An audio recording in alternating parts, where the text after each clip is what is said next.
The Galactic Assemblies laughed at Galactic Assembly gathered in the Hall of Stars, a place where thousands of alien leaders discussed peace, war, and power. That day, the topic was Earth. Many of them laughed. They called that a fleet, said the tall blue ambassador from the Zilari. Their ships are slow, small, and ancient. One storm could break them apart. A few others nodded, chuckling. The Arvoni general waved his hand.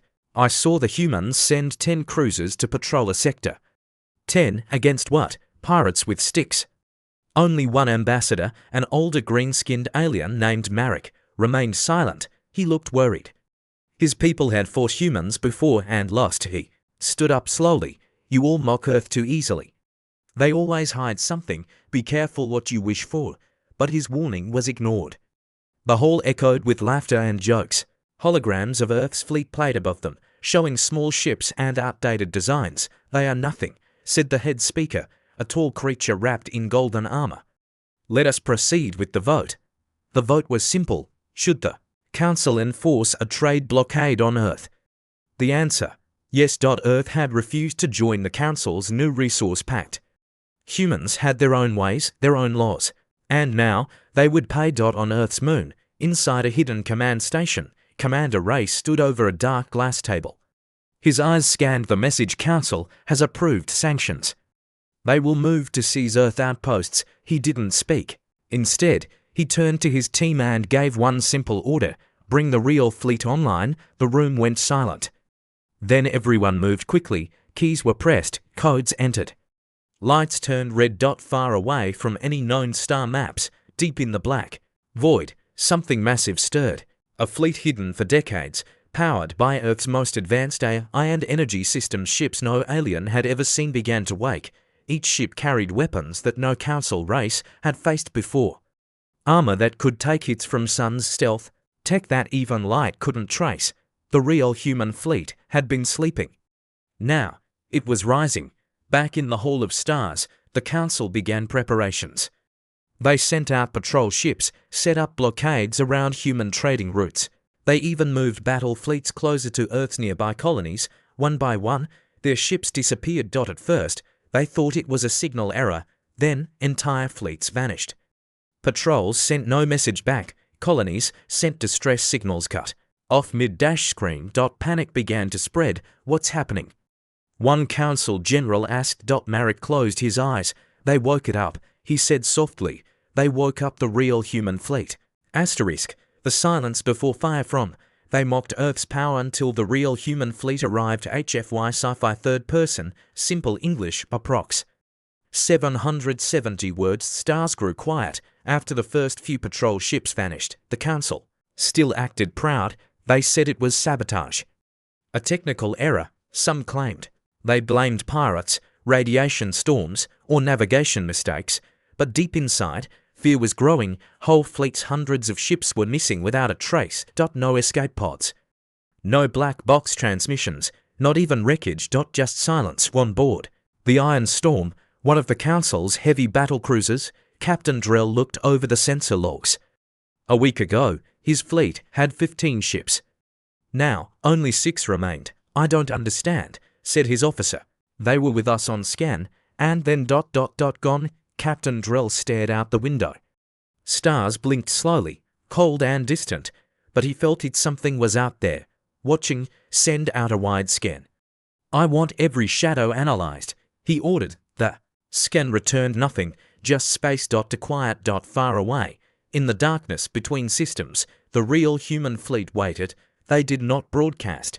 No lights, no signals, no messages. Each ship floated like a ghost in the black, silent, cloaked, deadly.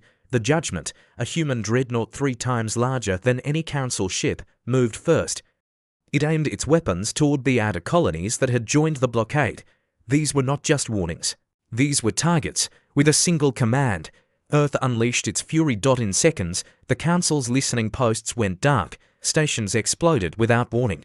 The blockade ring near Mars was wiped out in under a minute. Human stealth bombers flew through them like whispers, leaving fire and shattered metal behind. The Council had expected Earth's old fleet, what they saw on the news feeds and trade reports. They didn't know Earth had kept its real fleet hidden in the shadows. A voice crackled through emergency frequencies across the sector. This is Earth Command. Your actions have been recorded. Your fleets are considered hostile. Leave or be destroyed. The Council gathered in emergency session. This time, there was no laughter. Marek stood again, the only one calm. They never showed their true power. And now ... Now you understand why. But why didn't we see it?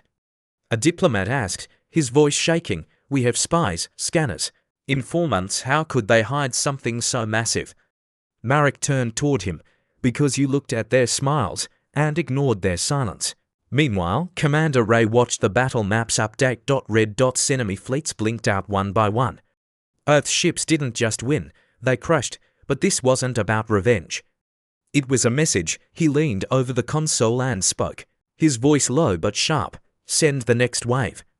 Let them see our flag from the dark. Human battleships lit their lights for the first time, blue-white beacons cutting across the void.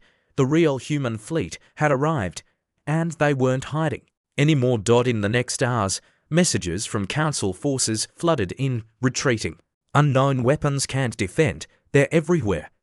The aliens had mocked Earth's power. Now, they were learning the truth too late. They tried to flee, but the sky was ours from. They mocked Earth's power until the real human fleet arrived. HFY Sci-Fi third person, simple English, approx. 770 Warships ran fast, panicked, across the outer edges of Council space. Alien fleets turned around and fled the moment they detected human signals. Some tried to jam communications, others fired blindly into the dark, hoping to hit something, anything. But nothing worked. Earth's real fleet didn't need light, it didn't need to be seen. It just needed targets. Above the mining world of Veros, a large Council fleet tried to retreat after failing to take control. 30 ships had arrived days earlier, only 8 remained now. Admiral Varn of the Traskell species ordered a jump. Get us out of here, he barked, a line to warp. But the stars began to shift. The space ahead of them warped, then cracked open. A massive black ship slid out of the void. No markings, no ID, just a single glowing line along its side. The Vindicator. A true Earth battlecruiser. The Council fleet tried to run. They didn't get the chance. Missiles didn't streak. They vanished and reappeared inside ships before exploding. Lasers from Earth's warships bent through shields like cloth. Alien ships burst apart like paper in fire. In 37 seconds, the Vindicator ended the battle. Not a single Council vessel escaped.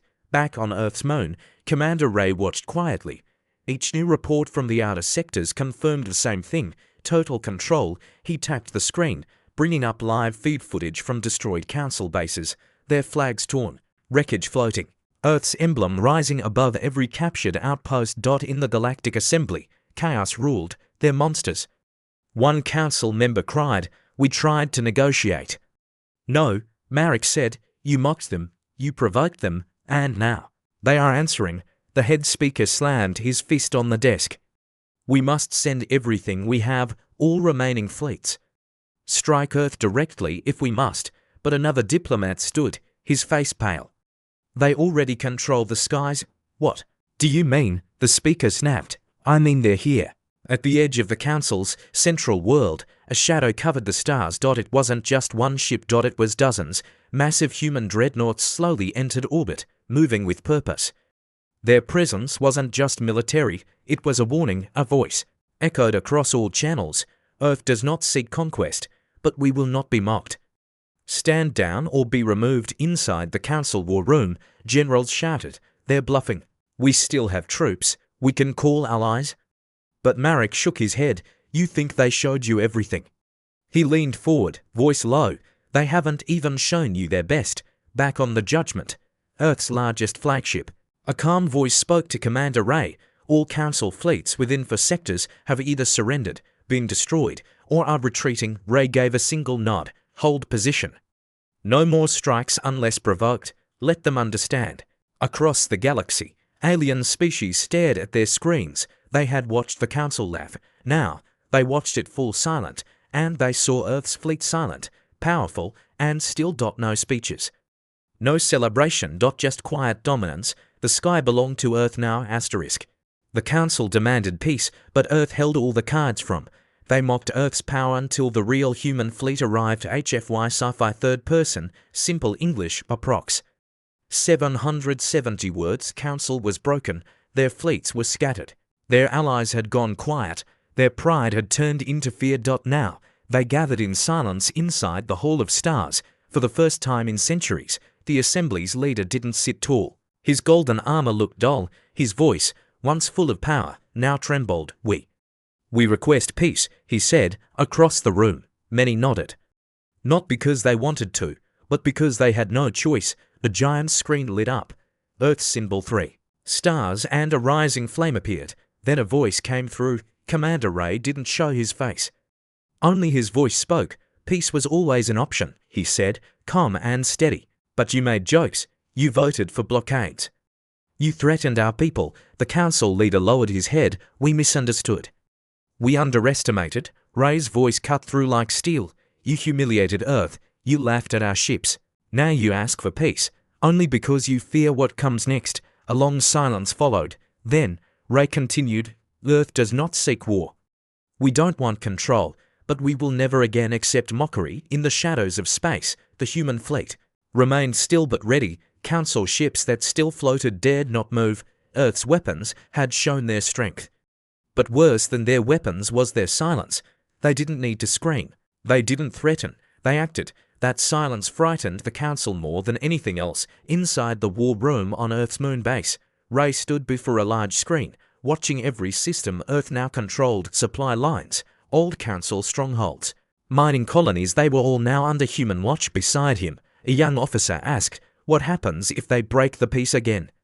Ray didn't blink. Then we stop playing nice. Back in the Hall of Stars, the council passed a new resolution, one that had never been passed before in all history. Earth shall stand equal to all founding species of the council. No action may be taken without their agreement. It was not a gift. It was surrender hidden behind the word equality. But Earth didn't celebrate. No cheers, no banners. Just one simple message was sent back. Understood. Across alien worlds, reactions were mixed. Some feared Earth now more than ever. Others respected them deeply for showing restraint. And some, especially the younger races, looked toward Earth not as enemies, but as leaders. On a council world named Uralis, where human troops had landed days ago to stop a skirmish, children ran up to one of the soldiers. A girl with purple eyes pointed at the sky. Your ships are huge, she said. The soldier smiled.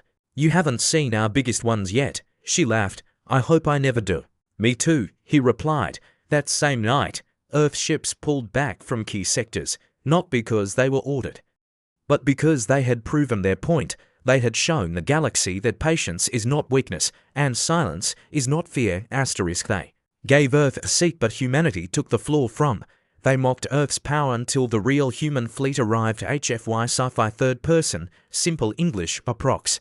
770 words. For the first time in history, Earth had a permanent seat in the Hall of Stars.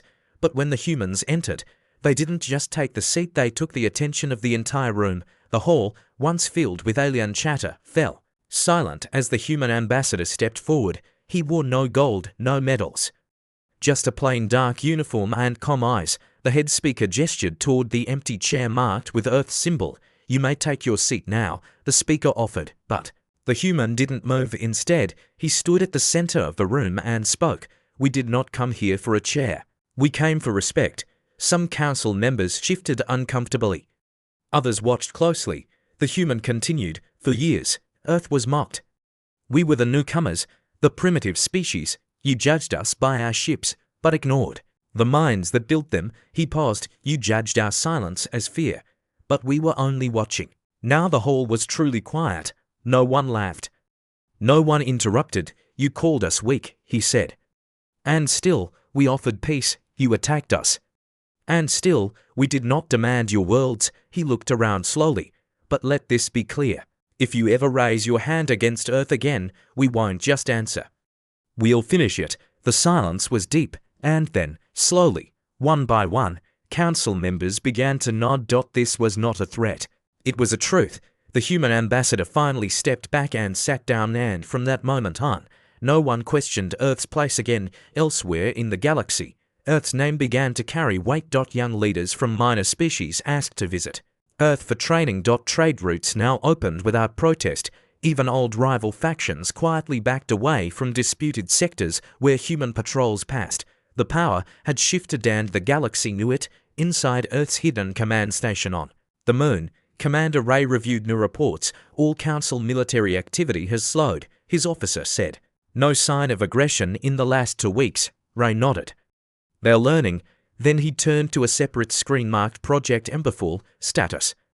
The officer hesitated, fully ready. But are we still going to continue? There's no war. Ray's voice was calm.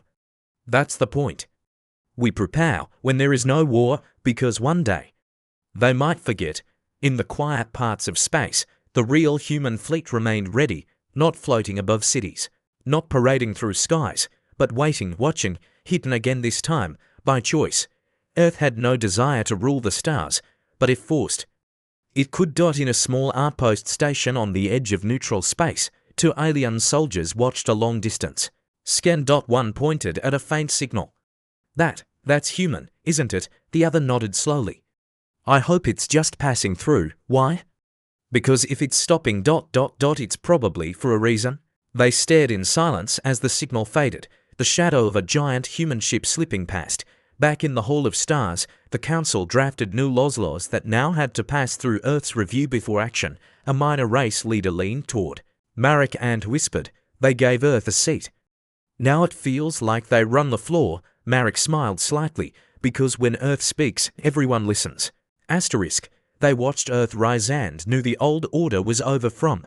They mocked Earth's power until the real human fleet arrived. HFY Sci-Fi third person, simple English, approx.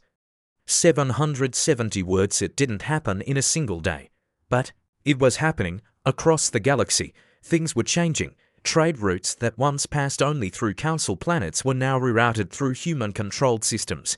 Old treaties were being rewritten with Earth as co-author. And most importantly, voices that were once ignored were now being heard because Earth stood behind them. On the small planet of Bella, a peaceful farming world, a local leader stood before his people. For years, he said, we begged the Council to protect us from raiders. They ignored us, but now, he pointed to the sky. There, a massive human carrier hovered just above orbit. Its lights glowed soft blue, steady and calm. Now someone listens. The crowd didn't cheer. They simply stood still watching that ship with quiet relief. No words were needed. In the Hall of Stars, Earth's ambassador now joined every decision, but he didn't speak often. When he did, the room fell quiet. At one meeting, the old leaders argued over resource control in the Varnan Belt. A loud voice shouted, those planets belong to the founding races. Then the human ambassador raised his hand. We have reviewed the records, he said plainly. Those planets were taken through force, not law. He looked around. They belong to the people who live there. And Earth will protect their rights. The room froze. No one challenged him, not because they feared Earth's weapons, but because they had seen Earth's justice. Meanwhile, Earth's fleet continued to patrol silently. In Sector 9, a human cruiser passed near a Council warbase. The aliens inside scrambled, uncertain if the humans came for war, but the cruiser kept going quiet. Unmatched. No shots fired. No orders barked. The humans had made their point months ago. They didn't need to fight again. Their presence alone was enough. In a private chamber on Earth's moon base, Commander Ray watched archived footage. The early days, when Earth was mocked, when fleets surrounded Earth's colonies, when laughter echoed in the Council halls. Now those halls whispered Earth's name in respect and sometimes in fear. His aide entered the room. Sir, the Council has sent a formal request. For what? They want to schedule a joint security agreement. They're asking Earth to help train their forces. Ray didn't answer at first. He looked back at the screen, then he gave a small nod. Tell them we'll consider it. Back on the Council homeworld, the old members met privately. This can't go on forever, one of them said. Earth's grip is growing, another leaned forward. Then maybe we stop treating them like enemies and start learning from them. The oldest among them sighed. They're not rising anymore, he said. They've already risen, and the old order is gone. In a classroom on a distant alien world, a teacher stood before young students. Long ago, she began. Earth was a new voice among many. They were mocked, ignored, Even threatened, a young student raised his hand. What changed? The teacher smiled. They didn't speak louder. They just acted, and when the galaxy finally looked again, she pointed at the Earth symbol glowing above the classroom board. They saw who truly led. Asterisk. The galaxy feared Earth's wrath but admired its strength. Final part of. They mocked Earth's power until the real human fleet arrived. HFY Sci-Fi third person, simple English, approx. 770 words. The galaxy remembered Earth's fury. Entire fleets erased, blockades shattered, the council humbled. But as months passed, something strange happened. Fear remained, but it was joined by something else. Admiration. On a distant world recovering from war, alien engineers stood shoulder to shoulder with humans, rebuilding schools and hospitals. Children of two species played together in the dust while human medics handed out food and clean water. We thought they would conquer, one elder said softly, but they came to heal. In space, human patrols moved silently between sectors, not as hunters, but as guardians. No flag was taken, no throne demanded, but when pirates attacked trade lanes, it was Earth's ships that answered first. When smugglers enslaved refugees, it was Earth's marines who freed them. When famine struck the frozen colonies, Earth's supply convoys arrived without needing to be asked. The council, once proud and dismissive, now held their meetings with a different tone. At one session, an urgent issue arose. A rogue fleet from outside the known galaxy had crossed the border and destroyed 3 outposts. Fear rippled through the assembly. Before panic could take hold, Earth's ambassador stood. "We have already moved," he said calmly. He pressed a button. A screen lit up, showing human warships intercepting the invaders' defending council space without waiting for orders. There was no cheering. Just silence and respect.